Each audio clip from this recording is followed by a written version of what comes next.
नमस्कार, मेरा नाम है सोनिया सिंह और आप देख रहे हैं इमेज टुडे। मैं इस वक्त मौजूद हूं लखनऊ विश्वविद्यालय में। आपको बता दें कि साल 2023 का आज आखिरी चंद्र ग्रहण लगने वाला है और आज शरद पूर्णिमा भी है और सूतक काल भी लगने वाला है।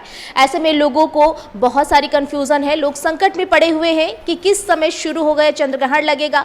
खासकर महिलाओं के लिए और गर्भवती महिलाएं जो होती हैं उनके लिए तमाम विधि विधान रहते हैं कि आपको ये नहीं करना, आपको वो नहीं करना है, क्योंकि चंद्र ग्रहण के समय कई सारी जो चीज़ें होती हैं उनका परहेज करना चाहिए। इन सभी के लिए आज शरद पूर्णिमा भी लग रही है। क्या चंद्र ग्रहण की वजह से शरद पूर्णिमा खंडित हो रही है? इन सारे सवालों के जवाब के लिए हमारे साथ मौजूद है लखनऊ विश्वविद्यालय के ज्योतिर्विज्ञान के ज्योतिषाचार्य अनिल पोरवाल जी। हम इनसे जानते हैं, सभी जानकारी लेते हैं कि सर आज किस तरीके से चंद्र ग्रहण लग रहा है, क्या कुछ होना। सर सबसे पहले इस स्टूडियो में आपका बहुत बहुत स्वागत है। कैसे है सर? बहुत बहुत धन्यवाद। मैं बिल्कुल ठीक हूँ और आपको भी शरद पूर्णिमा की सबसे पहले आपको और हमारे सभी दर्शकों को बहुत बहुत बधाई हो, बहुत बहुत शुभकामनाएं। सबसे पहले हम ये समझ लेते हैं कि ग्रहण क्या होता है, क्योंकि वो ग्रहण की चर्चा करनी बहुत ज़रूरी है। मुख्य रूप से जो अगर हम सैद्धांतिक पक्ष में बात करें तो हम हर पूर्णमासी और अमावस्या उस दिन ग्रहण बनने की संभावना रहती है, लेकिन प्रत्येक अमावस्या और प्रत्येक पूर्णिमा को ऐसा संभव नहीं होता। लेकिन अगर हम इसको कहें कि ऐसा क्यों नहीं होता, तो ऐसा इसलिए नहीं होता क्योंकि पृथ्वी का जो एक्सिस है और जो चंद्रमा का एक्सिस है उन दोनों के बीच में 5 डिग्री का एंगुलर डिस्टेंस है। जैसे कि पृथ्वी और सूर्य के बीच में 23.5 डिग्री का है, उसी तरीके से पृथ्वी और चंद्रमा के बीच में 5 डिग्री का है, जिसको हम सर के रूप में जानते हैं। ज्योतिष की अगर डेफिनेशन में देखें तो उसको हम शर कहते हैं। अगर हम उसको अंग्रेज़ी में देखें तो उसको सेलेस्टियल लैटिट्यूड कहते हैं या आकाशीय अक्षांश भी कह सकते हैं।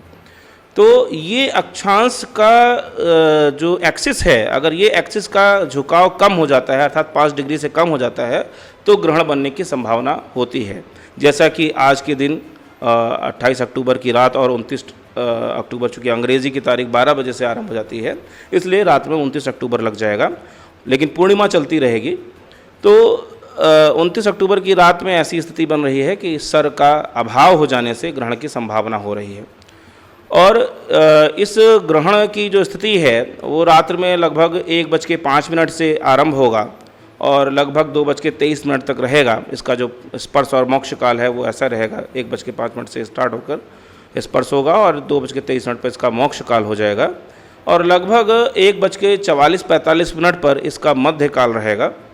तो ग्रहण काल के रूप में हमें ये ध्यान रखना चाहिए कि इसमें कोई भी खान पान वर्जित कहा गया है। और उसके पहले सूतक काल भी होता है। कोई भी ग्रहण होता है, सूतक का मतलब होता है अशुद्धि काल। अशुद्धि का मतलब होता है कि आप 9 घंटे पहले, जो ग्रहण काल चंद्र ग्रहण है वो 9 घंटे पहले हम इसमें कोई भी पूजन पाठ या क्या नाम है किसी मंदिर का दर्शन, मंदिर के पट बंद हो जाते हैं, कोई मंदिर का दर्शन नहीं करते।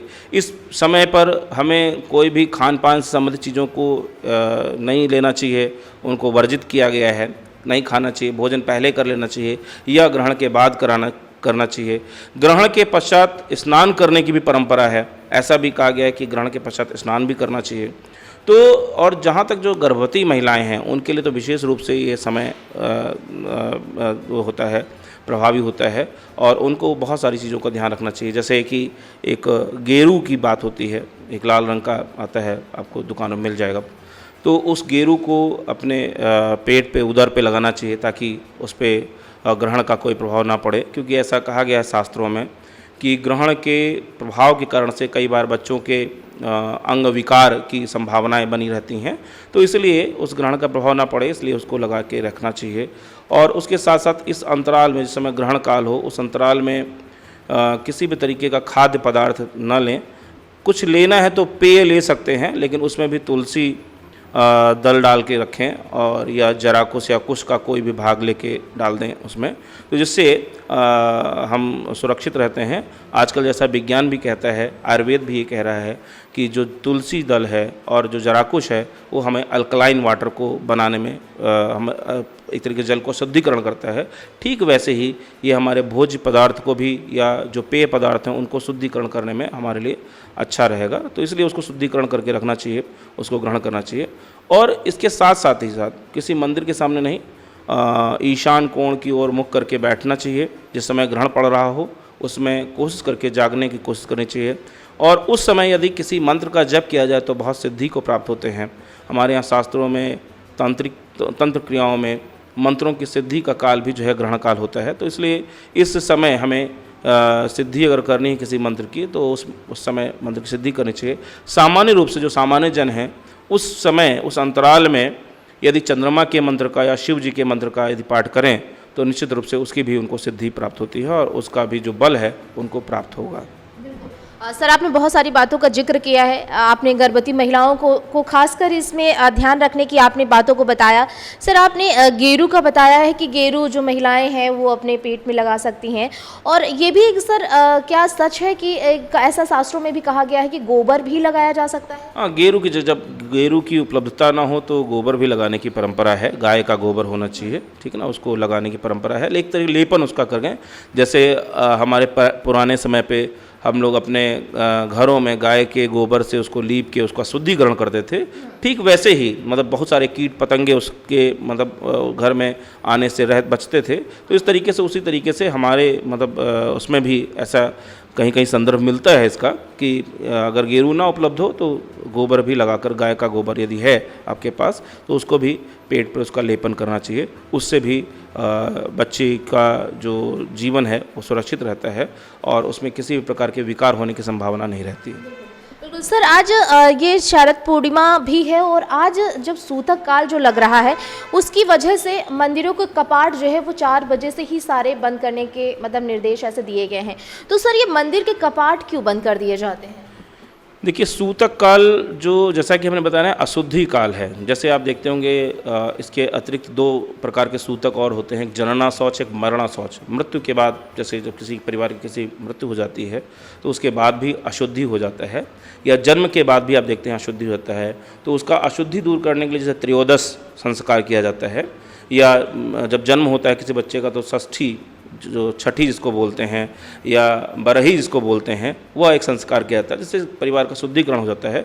ठीक ऐसे ही हमारे जब ग्रहण की स्थिति बनती है, चूँकि जो हमारे जीवनदायक ग्रह हैं सूर्य और चंद्रमा, इन दोनों के ग्रहण के समय मंदिरों के कपाट बंद हो जाते हैं, क्योंकि वो अशुद्ध समय होता है। अर्थात जीवनदायक कहीं ना कहीं ईश्वर का प्रतिरूप हैं। हमारे यहाँ क्या नाम है, भगवान सूर्य की भी आराधना की जाती है और चंद्रमा की भी आराधना की जाती है। तो एक देव स्वरूप इनको माना गया, देवतुल्य माना गया है, और इनका ग्रहण होने पर निश्चित रूप से हमारे जो देव हैं वो प्रभावित होते हैं, देवों का अंश प्रभावित होता है, और सूतक काल में अशुद्धि के कारण से हम मंदिरों के कपाट को बंद कर देते हैं।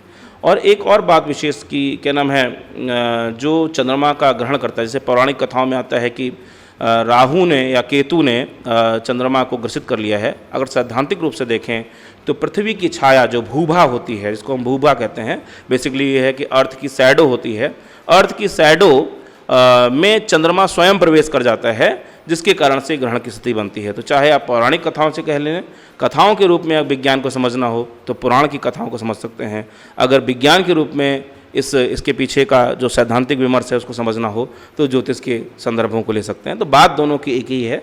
तो निश्चित रूप से इसी कारण से मंदिरों में कपाट बंद करने की परंपरा रही है। सर, इसी वजह से कि कहीं ना कहीं आप भगवान को स्पर्श ना करें, दूर से बैठ के उनका मंत्रों का जाप कर सकते हैं, इसलिए। सर, अब ये है कि जैसे गर्भवती महिलाएं होती हैं उनके लिए मतलब कई सारे व्यवधान होते हैं कि खाना नहीं है, तुलसी के पत्ते अगर आपको मुंह में रखना है, मंत्रों का जाप करना है, तो सर ऐसे कुछ चीज़ें होती जो उनको कट नहीं करना चाहिए, ये सब भी कुछ होता है? सोने का भी कुछ विधान होता है? देखिए, इसमें सोने की परंपरा नहीं है। हाँ, आप अगर बहुत कष्ट है, बहुत समस्या है तो मतलब सोए ना, लेट सकते हैं, आराम कर सकते हैं, लेकिन सोने की बात नहीं है।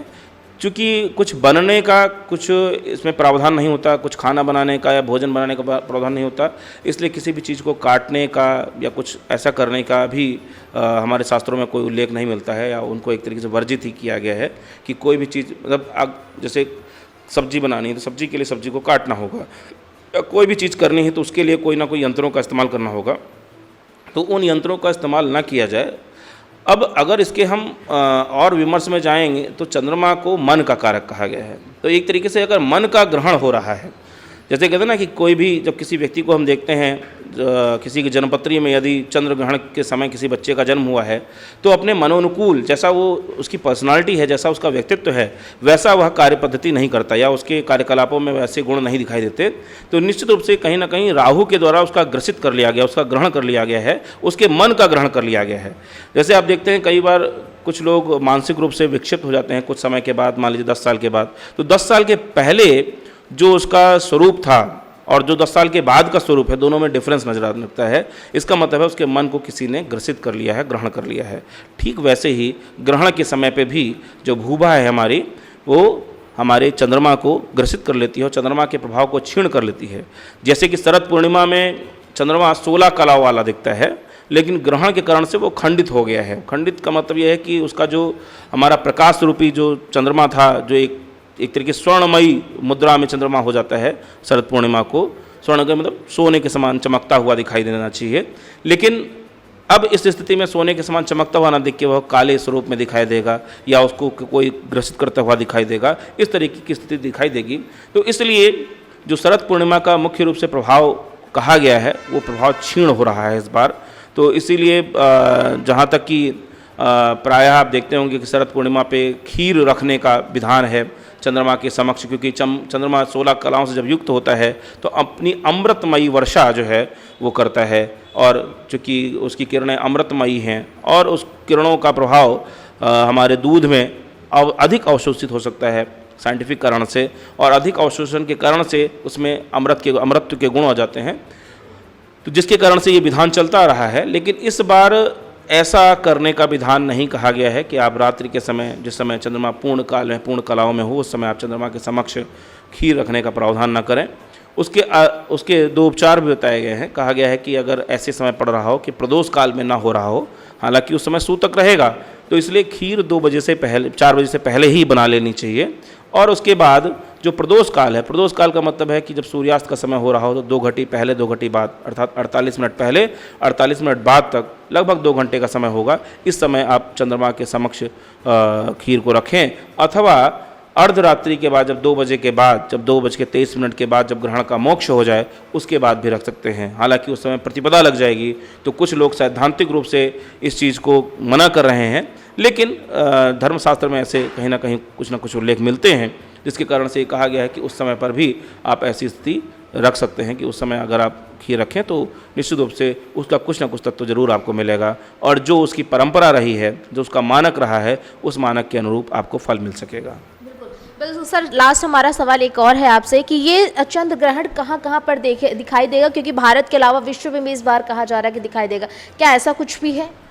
देखिए, चंद्र ग्रहण और सूर्य ग्रहण में ये अंतर है कि चंद्र ग्रहण इस धरती पर जहाँ जहाँ रात होगी वहाँ पर चंद्र ग्रहण की स्थिति बनती है, इसलिए पूरे भारत में इसका दर्शन होगा। जहाँ जहाँ रात्रि का समय होगा वहाँ पर दर्शन होगा, जहाँ दिन होगा वहाँ पर दर्शन नहीं होगा। सूर्य ग्रहण में इसकी स्थिति विपरीत होती है कि वो सब जगह नहीं दिखाई देता, कुछ समय कुछ जगह पे दिखाई देता है, कुछ जगह नहीं दिखाई देता।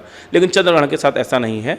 तो विश्व के उन सभी भागों में दृश्य होता है जहाँ पर रात्रि का समय चल रहा हो, क्योंकि चंद्रमा रात्रि में ही दिख सकता है, दिन में हम उसका अवलोकन नहीं कर सकते। इसलिए जिन जिन स्थानों पर रात्रि है, तो भारत में भी रात्रि के समय, चूँकि अर्धरात्रि के समय है, तो भारत से जो भी लगभग 6 घंटे आगे पीछे की दूरी पर हैं स्थित, तो उन सभी स्थानों पर इसका दर्शन होगा। निश्चित रूप से इसके मंत्र की बात कही गई है, तो जैसा कि हमने पहले बताया कि जैसे ओम शोम शोमाय नमः इस मंत्र का जप कर सकते हैं, या शिव जी के किसी मंत्र का जप कर सकते हैं, ठीक है ना। तो मुख्य रूप से चंद्रमा को धारण करने वाले शिव जी हैं, तो शिव जी को अगर सिद्ध करना है, हालांकि कुछ तांत्रिक मंत्रों की बात कही गई, तो तांत्रिक मंत्रों का उल्लेख सामान्य रूप में नहीं करना चाहिए। इसलिए जो हमारे लौकिक मंत्र हैं, जो हमारे वैदिक मंत्र हैं, ठीक है ना, उनका ही हमें अवलोकन करना चाहिए, ना कि किसी तांत्रिक मंत्र का। तो वही जन सामान्य के लिए ठीक है। तांत्रिक मंत्र बहुत सारे कहे गए हैं, लेकिन उनका उल्लेख करना यहाँ पर उचित नहीं है। तो इसलिए क्या नाम है, आप चंद्रमा के जैसे ओम शोम शोमाय नमः इस मंत्र का जप कर सकते हैं, अथवा जो है शिव जी के किसी मंत्र का, किसी स्तोत्र का पाठ कर सकते हैं जिससे शिव जी की सिद्धि हो। ओम नमः शिवाय भी अपने आप में एक पूर्ण मंत्र है, या ओम शब्द भी अपने आप में संपूर्ण है, तो उसका भी जप कर सकते हैं। तो ऐसा किसी भी मंत्र का जप कर सकते हैं आप। बहुत बहुत धन्यवाद सर, आपने इतना हमें समय दिया और आपने देखा कि शरद पूर्णिमा, चंद्र ग्रहण और सूतक काल के बारे में और गर्भवती महिलाओं को किन किन मंत्रों का भी जाप करना चाहिए, विशेष रूप से उन सभी सवालों के जवाब आज सर ने दिए हैं। और कहीं ना कहीं जो लोगों को कन्फ्यूज़न है, जो चिंताओं में बैठे हैं कि कैसे लगेगा, क्या कुछ होगा, उन सभी सवालों के जवाब कहीं ना कहीं ये मिल गए हैं। लोग इससे कहीं ना कहीं संतुष्ट भी होंगे। वीडियो आशु के साथ सोनिया सिंह, MS टुडे, लखनऊ।